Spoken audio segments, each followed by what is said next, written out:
Gel mi tut bir de çekiyor. Ben de açabilir miyim? Hayır sen bana. Bana Ben da o. sonra açayım bunu aç. Bana da bu. Ay bana deme bu. Ne? Bu ne? Ne mutfakla gidiyor. Doğru tahmin etsen. Hatun. Çaydanlık. Hayır. Kettle. filtre kahve Kahve. makinesi. Kahve makinesi. Kettle değil mi? Kettle. Dyson diye böyle kakasın kız ya.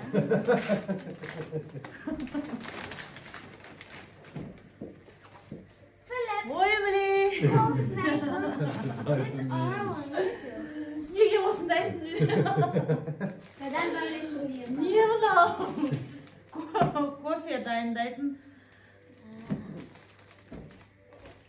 Çaylık. Ne ya? Filtre kahve makinesi kahvesi. Rus yavaş yapsın o da hayır. Şuradan. Sana almış, kendine almış gibisin, bana değil görüyorsun.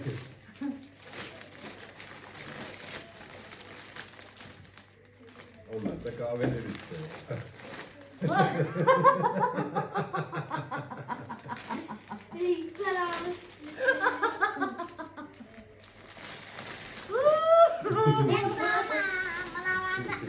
Original.